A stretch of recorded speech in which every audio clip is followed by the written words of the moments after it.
Olá, seja bem-vindo à aula número 3 desse mini curso gratuito de inglês básico. Agora a gente vai dar uma revisão bem rápida na aula 1 e na aula 2. Então lá na aula 1 a gente viu os pronomes, né, que são os sujeitos, e a gente viu que a gente usa uma tabela, né, uma lista de pronomes para um sujeito que vem antes do verbo, que é essa lista aqui. Lembrando que os verbos são ações, né, que uma pessoa ou alguma coisa faz ou sofre. E daí a gente tem também os pronomes que vêm depois do verbo, né, que são esses aqui, é a segunda parte dessa tabela. E aí você treinou, né, essas frases aqui, treinou a construção delas, daí a gente foi para a aula 2, que era do presente simples. E lá a gente viu a estrutura afirmativa, que é com o sujeito, o verbo principal e o complemento. A gente viu que o verbo principal ele tem umas mudanças lá para he, she e it, quando a estrutura é afirmativa. Se você não lembra quais são essas mudanças, volta lá na aula número 2, é muito importante. Aí a gente viu a estrutura negativa, que é com o sujeito, o verbo auxiliar, que no caso a gente usou o do, aí o not, o verbo principal e o complemento, né, que é o resto da frase. Nós vimos o exemplo, I do not like pizza. A gente viu que dá para contrair esse do not, virando don't. Então fica I don't like pizza. O verbo auxiliar é quem muda na frase negativa, né? Então ele virou does, quando é com he, she, it. A gente viu a estrutura interrogativa, que tem aquela inversão, onde o verbo auxiliar vem antes do sujeito, aí depois vem o verbo principal e depois o complemento. Então aqui o exemplo, does he like pizza? E de novo, né, quem muda é o verbo auxiliar e não o verbo principal. E só para lembrar você, tá, esse curso aqui ele tem que ser visto em ordem, porque eu sempre vou estar fazendo essa revisão aqui antes, só que é uma revisão rápida, então os detalhes vão estar sempre na aula. É muito importante que você assista às aulas. E na aula 3 a gente vai ver o verbo to be, que é o verbo que significa ser ou estar. Ele significa essas duas coisas, tá? Em inglês a gente usa só uma palavra para fazer esses dois verbos. E ele tem basicamente 4 formas, que é o be, né, normal, o verbo to be, esse é o verbo. Tem o am, o is e o are. E quando que a gente vai usar cada uma delas, tá?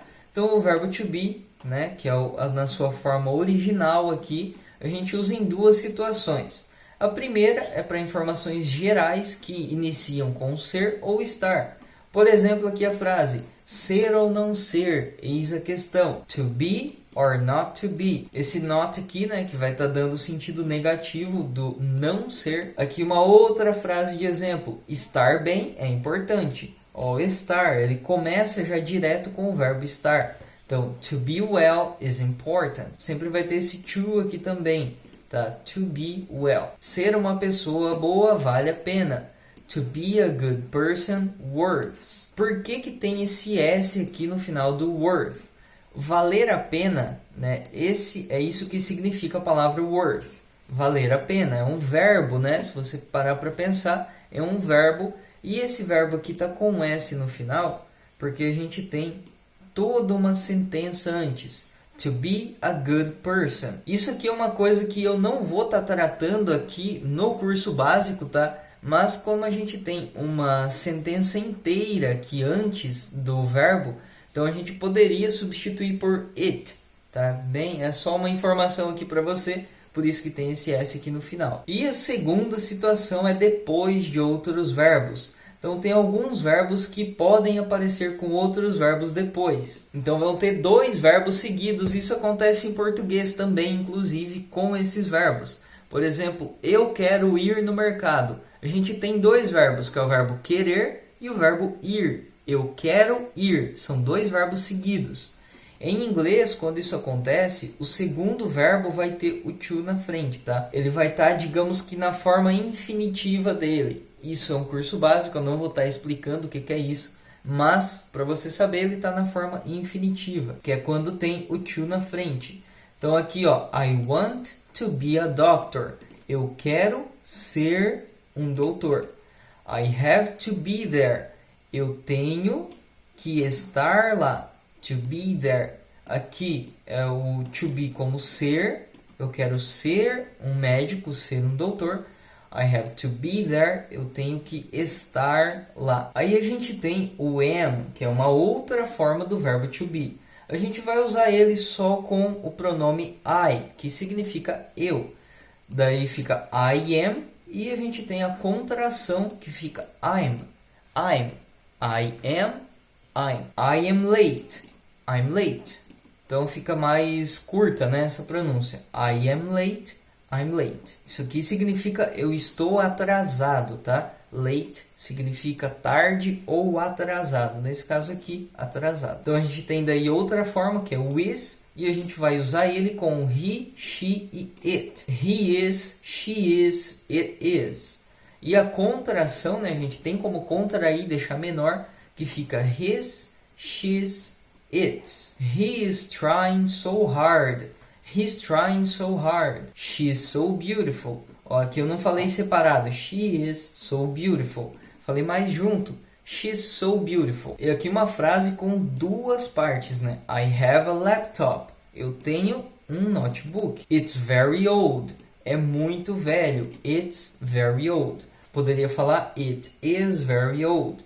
Mas normalmente a gente vai contrair, tá? Então fica it's very old. E aqui o he is trying so hard significa ele está tentando tanto. A gente vai ver essa construção aqui nas próximas aulas, tá? E aí a gente tem o are, né? Que a gente usa com o you, o we e o they. E tem a contração you're, we're, there. Em frases negativas e interrogativas, o verbo to be funciona como um auxiliar, tá? Ele não vai funcionar como um verbo normal. Ele vai ser um verbo auxiliar. E se você não lembra o que é um verbo auxiliar, volta lá na aula 2. Mas basicamente é um verbo que vai te ajudar a determinar qual que é o tempo verbal dessa frase. Está no futuro, está no passado, está no presente. E aí quando a gente está fazendo a estrutura negativa, né, com o verbo to be, ele vai ficar assim, vai ficar o sujeito, o verbo to be, né? Dependendo de qual é o sujeito vai mudar, né? Então pode ser o is, o are, o am,